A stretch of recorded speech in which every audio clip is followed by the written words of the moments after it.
Vamos lá, vamos continuar então, hein? Com aquela matéria bacana sobre decoração, gente, muito legal. Nós, na verdade, temos os nossos gostos, mas os nossos gostos muitas vezes não é o adequado, não é o certo, né? A gente se mete a dar uma decorada na casa, de repente polui tudo, né? Coloca uma peça onde não era para colocar, aquela peça é para o quarto, a gente bota na sala ou vice-versa. Então a gente foi procurar uma arquiteta para dar boas dicas para você que nos acompanha aí. A arquiteta Michele Faura. Ela levou a nossa equipe até uma floricultura aqui na nossa cidade mesmo, a floricultura que ela decorou. Então nós vamos conferir agora algumas dicas importantes sobre peças e iluminação adequada na hora de decorar os nossos ambientes. Vamos assistir e vamos aprender, é claro.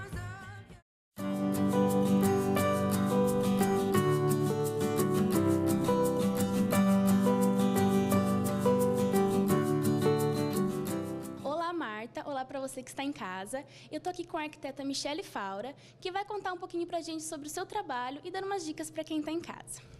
Bom, Michele, eu sei que você já atua há algum tempo na cidade. E como foram estes anos de trabalho e como está sendo aqui em Umuarama e na região?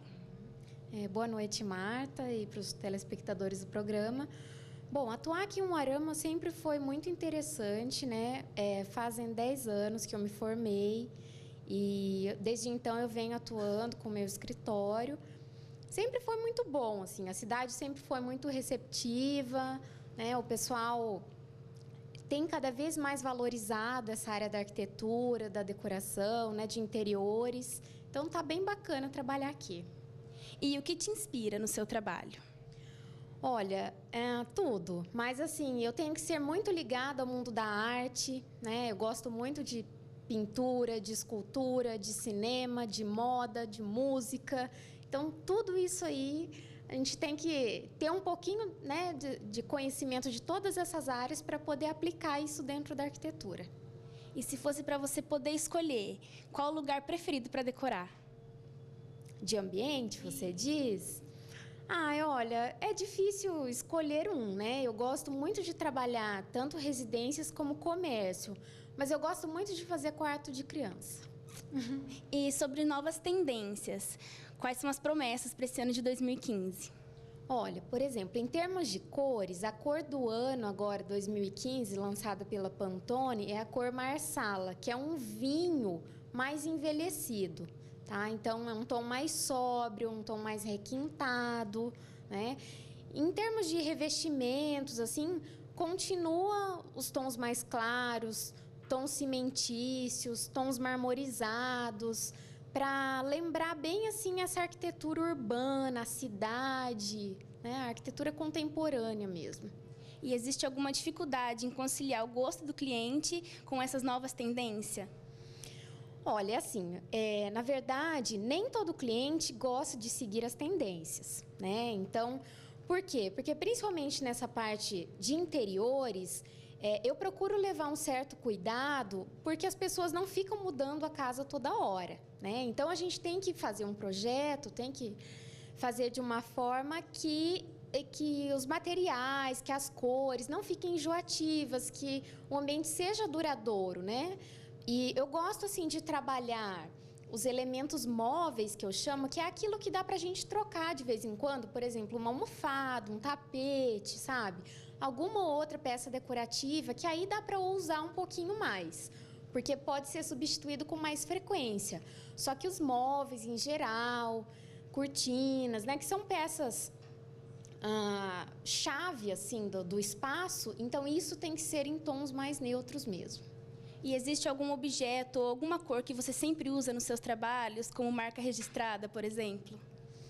Não, eu não gosto de padronizar nada, sabe? Eu acho que cada projeto é único, né? Cada projeto pertence à pessoa ao qual eu estou fazendo, ela tem que ter a carinha da pessoa, a personalidade da pessoa. Eu acho muito importante isso, né? Que antes de eu projetar, eu gosto muito de conversar, bater um papo com a pessoa para entender como é o dia a dia dela, como ela vive, né? Para eu poder transmitir isso para o projeto.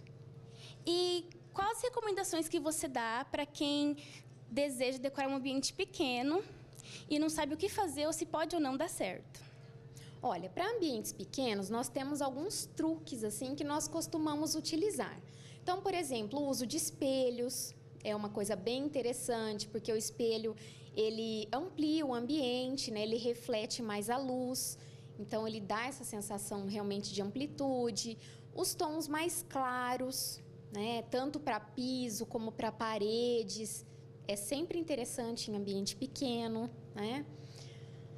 E procurar tomar cuidado na hora de colocar os móveis também, colocar os móveis na proporção certa, né? Porque a gente vê muitos casos assim que às vezes o cliente comprou um móvel, por exemplo, e sem ver, porque ele gostou, enfim, e depois não cabe, não fica bom naquele espaço, né? Então, tem que ter esse cuidado também com a proporção.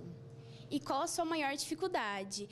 Começar a criar um projeto para um ambiente ou interferir em alguma coisa que já está começado, que já está pronto? Olha, sempre essa interferência é mais difícil, né? Quando, assim, a gente tem que... Muitas vezes acontece do cliente chegar aqui no escritório, por exemplo, e pedir para reformar um ambiente. Mas ele quer aproveitar tal e tal peça, ou tal móvel. Então, só que às vezes é complicado isso, né? Porque ele não entende que aquela proporção não fica legal naquele espaço, né? Mas isso tudo com jeitinho, a gente explica e eles acabam assimilando, acabam entendendo. E é possível decorar, contar com o trabalho de um arquiteto sem gastar muito, economizando? Com certeza, né? Para isso é fundamental a contratação do arquiteto, porque os arquitetos, na verdade, eles vão dar essa orientação para o cliente, né?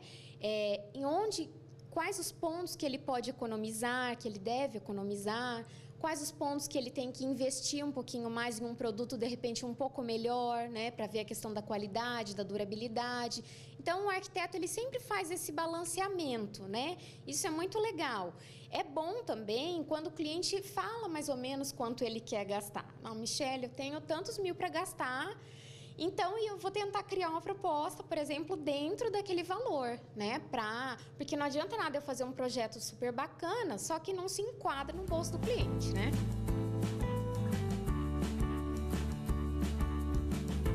Nós estamos aqui na Vida e Flores, um recente trabalho da Michele, e ela vai contar um pouquinho para a gente agora sobre o processo de criação e as escolhas que ela fez aqui no ambiente.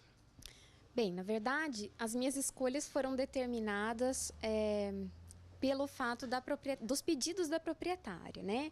Que então ela me disse assim, devido ao fato de ser uma reforma, então ela queria deixar um ambiente mais aconchegante, né? Trazer um bem-estar para os clientes que entrassem aqui. E, na verdade, ela me pediu assim, que ela queria deixar o espaço como um pequeno jardim. Então, que a pessoa viesse aqui e tivesse vontade de ficar aqui, permanecer no local, né? Então, para isso, eu procurei utilizar muitos tons amadeirados, né? Então, nós trocamos o piso, trabalhamos com um laminado de madeira para trazer mais aconchego. As paredes foram todas revestidas com papéis de parede. Eu escolhi 2 tons, um floral e um listrado, então, para fazer uma composição. Os móveis eu trabalhei em um MDF, que ele imita uma madeira de demolição, que tem tudo a ver com jardim, né? Com esse fato de área externa. E procurei, assim, aproveitar cada cantinho da melhor forma possível, porque a floricultura dela é um espaço que não vende só flores, então ela vende também presentes, decoração, então tem muito produto para expor. Então, assim, eu procurei aproveitar cada cantinho para que os produtos fiquem mais organizados, né? Mais fáceis, assim, para o cliente acessar, mais visíveis também.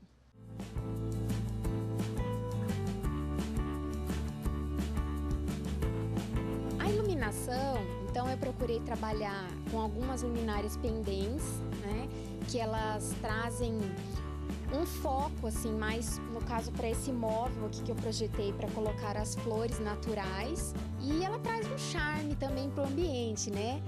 E a iluminação geral eu trabalhei em forma de rasgos de gesso, uma iluminação mais indireta que a gente fala, para deixar o ambiente mais aconchegante, né?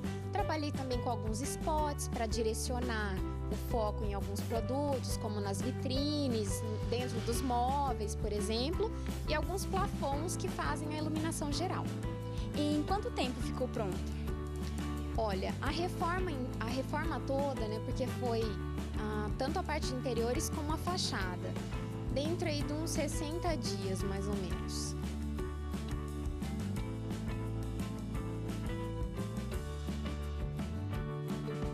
Michele, qual o recado que você dá para quem está em casa, quer decorar e não sabe em qual momento deve se procurar a ajuda de um profissional? Olha, basta ter vontade, na verdade. Então, assim, é legal que seja no início, antes de tudo, né? Se for uma construção nova, por exemplo, então quando a pessoa já está desenvolvendo, quando está começando a construir a casa, já é legal procurar um profissional que faça o projeto de interiores para ajudar em todas as escolhas, né? Agora, se for uma reforma, em qualquer momento, sempre é bem-vindo.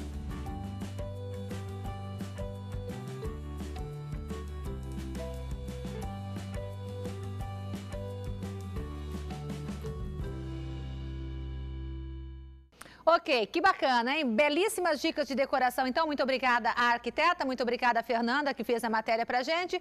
E desta forma, nós encerramos o programa dessa segunda-feira. Muito obrigada pela audiência. Amanhã, às 7h30 da noite, nós vamos estar de volta, se Deus quiser, com mais um programa da Marta, aqui na TV UP, a TV feita por você. Deixa eu agradecer a Jennifer mais uma vez, né, Jennifer? Que veio nos visitar, assistir o programa. Volte sempre que quiser. E faça mais selfies bacanas. E chama a bicharada pra assistir a gente, tá? Você chamou a cachorrinha, não foi? A Natane. Agora chama o periquito, o papagaio. Vamos dar ibope aí. Obrigada, meu povo. Que Deus abençoe a todos e até amanhã, se Ele quiser. Tchau.